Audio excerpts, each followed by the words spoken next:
Demokrasi. Demokrasi berarti kekuasaan berada di tangan rakyat. Demokrasi adalah sistem pemerintahan di mana rakyat menjadi pemegang kekuasaan tertinggi. Artinya, rakyat tidak hanya menjadi objek, tapi juga menjadi subjek dalam pemerintahan.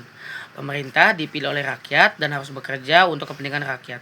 Karena itu sering disebut pemerintahan dari rakyat, oleh rakyat, dan untuk rakyat. Negara demokrasi juga adalah negara yang menjalankan sistem pemerintahan berdasarkan kedaulatan rakyat. Kekuasaan negara dijalankan sesuai dengan kehendak rakyat melalui aturan hukum. Rakyat memiliki hak untuk memilih pemimpin, menyampaikan pendapat, serta ikut mengawasi jalannya pemerintahan. Berikut ciri-ciri pokok proses demokrasi di suatu negara. Yang pertama adalah pemerintah. Menjalankan kehendak dan kepentingan rakyat, pemerintahan yang dipilih atau yang mewakili rakyat harus membuat kebijakan dan mengambil tindakan yang sesuai dengan aspirasi, kebutuhan, serta kepentingan umum masyarakat. Hal ini memastikan bahwa pemerintahan tidak hanya berfokus pada kepentingan kelompok tertentu, melainkan seluruh warga negara. Yang kedua, adanya pemisahan dan pembagian kekuasaan pemerintah. Kekuasaan negara dibagi dan dipisahkan ke dalam lembaga yang berbeda, misalnya eksekutif, legislatif, dan yudikatif, agar tidak terjadi konsentrasi kekuasaan pada suatu pihak saja. Hal ini bertujuan untuk mencegah penyalahgunaan kekuasaan dan menjamin adanya pengawasan silang antar lembaga. Yang ketiga, adanya mekanisme tanggung jawab dari pemerintah. Pemerintah harus memberikan pertanggungjawaban kepada rakyat terkait pelaksanaan tugas dan wewenangnya. Mekanisme ini bisa berupa sidang interpelasi, pengawasan oleh badan pengawas, hingga proses pemilihan ulang yang memungkinkan rakyat untuk memilih pengganti jika pemerintah tidak memenuhi harapan. Kekuasaan berasal dari rakyat dan dipergunakan untuk kepentingan mereka, berdasarkan prinsip kedaulatan rakyat dengan partisipasi dan pengawasan publik, serta dibatasi oleh hukum. Keadilan menjamin kesetaraan tanpa diskriminasi, mencangkup keadilan hukum, ekonomi, dan politik bagi seluruh warga negara. Kesejahteraan meningkatkan kualitas hidup masyarakat dengan menyediakan akses kebutuhan dasar dan memastikan pembangunan berkelanjutan yang merata. Peradaban dijiwai oleh penghormatan HAM, toleransi, penghargaan keberagaman, dan penyelesaian konflik damai, serta mendukung kemajuan ilmu pengetahuan, teknologi, dan budaya. Afeksi berlandaskan rasa cinta, solidaritas, dan rasa memiliki antar warga negara serta terhadap bangsa yang memperkuat ikatan sosial dan keutuhan. Keamanan meliputi keamanan sosial, perlindungan kedaulatan dan kesatuan, serta keamanan masyarakat dan individu, perlindungan hak dan keselamatan yang harus dijaga seimbang. Demokrasi langsung. Rakyat berpartisipasi langsung dalam keputusan politik tanpa perantara. Contoh Yunani kuno, musyawarah desa. Demokrasi tidak langsung atau perwakilan. Rakyat memilih perwakilan melalui pemilu untuk mengelola negara. Contoh sistem politik Indonesia. Demokrasi perwakilan dengan pengawasan langsung. Gabungan sistem perwakilan dan partisipasi langsung, rakyat bisa mengawasi atau ubah keputusan via referendum dan lain-lain. Demokrasi parlementer.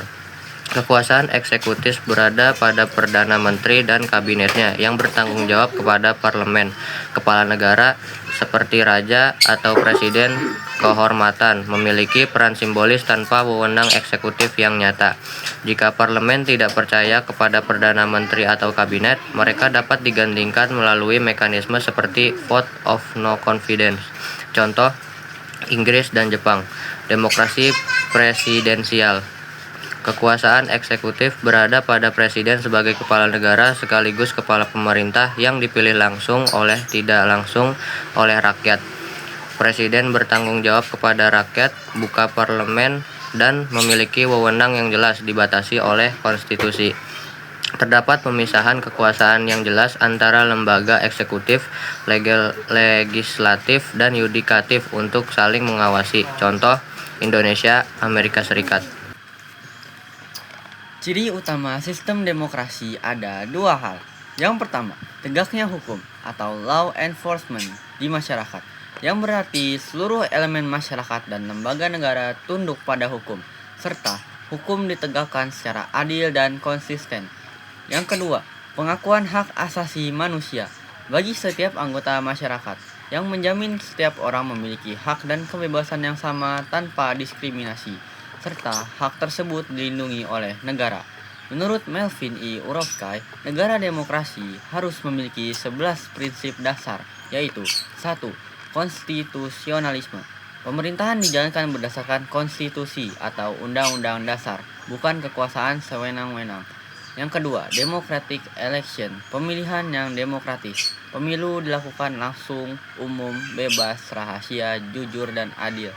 Yang ketiga, state dan local government, atau negara dan pemerintah daerah. Ada pembagian kewenangan antara pemerintah pusat dan daerah. Yang keempat, creation of law, atau pembuatan hukum. Hukum dibuat melalui lembaga resmi dan prosedur yang sah. 5. An independent judiciary, peradilan yang independen. Lembaga peradilan bebas dari campur tangan kekuasaan orang lain. Yang keenam, powers of the presidency, atau kekuasaan presiden. Kekuasaan presiden dibatasi, tidak absolut. Yang ketujuh, role of a free media, atau media yang bebas. Media bebas menyampaikan informasi dan mengawasi pemerintah. 8. Role of interest groups, kelompok kepentingan. Masyarakat boleh membentuk organisasi untuk menyampaikan aspirasi. Yang kesembilan, public's right to know, hak publik untuk tahu. Rakyat berhak memperoleh informasi tentang kebijakan negara. Yang 10, protecting minority rights, atau perlindungan hak minoritas. Hak kelompok minoritas tetap dilindungi, tidak ditindas mayoritas. Yang ke-11, civilian control of the military, kontrol sipil terhadap militer. Militer runduk pada pemerintahan sipil, bukan sebaliknya. Tingkat persamaan dalam masyarakat. Persamaan adalah salah satu pilar utama demokrasi yang diwujudkan dalam 5 tingkat berikut. 1. Persamaan politik. Semua warga negara memiliki hak dan kesempatan yang sama untuk berpartisipasi dalam kehidupan bernegara. Ini mencakup hak untuk memilih dan dipilih dalam pemilihan umum, mengikuti proses politik, menyampaikan pendapat, serta mengakses informasi terkait urusan negara. Tidak ada diskriminasi dalam hal hak politik berdasarkan latar belakang apapun. 2. Persamaan di depan hukum. Prinsip ini menyatakan bahwa seluruh anggota masyarakat tanpa terkecuali sama kedudukannya di depan hukum. Tidak ada pihak yang lebih tinggi dari hukum biasa. Pejabat dari hukum, baik warga negara biasa, pejabat negara maupun kelompok tertentu. Setiap orang mendapatkan perlindungan hukum yang sama dan dikenai sanksi yang sesuai jika melanggar hukum. 3. Persamaan kesempatan.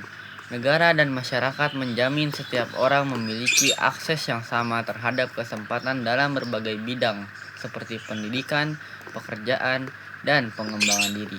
Meskipun hasil yang dicapai bisa berbeda sesuai dengan usaha dan kemampuan masing-masing. Tidak ada hambatan yang tidak adil yang menghalangi seseorang untuk meraih kesempatan tersebut. 4. Persamaan ekonomi. Bertujuan untuk menciptakan kesetaraan dalam hal akses terhadap sumber daya ekonomi dan pembagian hasil pembangunan yang adil. Ini mencakup upaya untuk mengurangi kesenjangan kemiskinan dan kekayaan, menyediakan akses terhadap kebutuhan dasar seperti makanan, sandang, papan, kesehatan, serta kesempatan untuk berpartisipasi dalam aktivitas ekonomi secara merata. 5. Persamaan sosial. Menekankan pada penghormatan dan kesetaraan status sosial di antara warga negara tanpa memandang suku, agama, ras, jenis kelamin, latar belakang ekonomi, atau golongan sosial. Prinsip ini mengajak masyarakat untuk hidup rukun, saling menghargai perbedaan, dan tidak melakukan diskriminasi atau tindakan yang merendahkan martabat orang lain.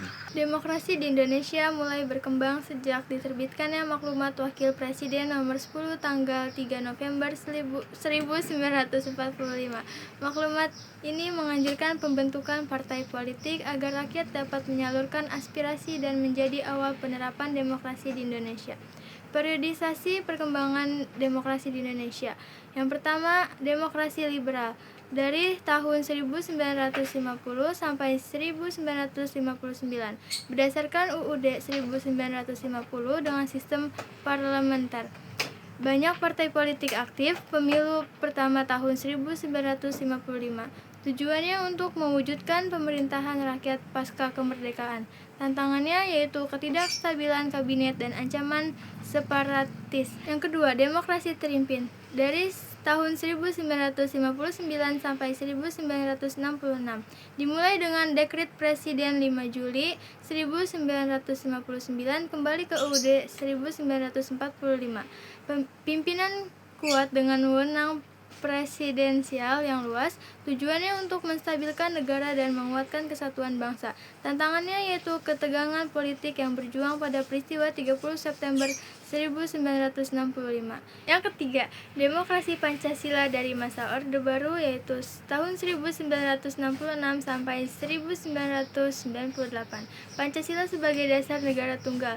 3 organisasi politik diizinkan, yaitu Golkar, PPP, PDI. Tujuannya untuk membangun stabilitas dan pertumbuhan ekonomi melalui repelita.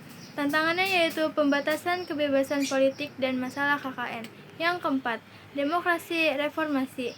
Dari tahun 1998 sampai sekarang.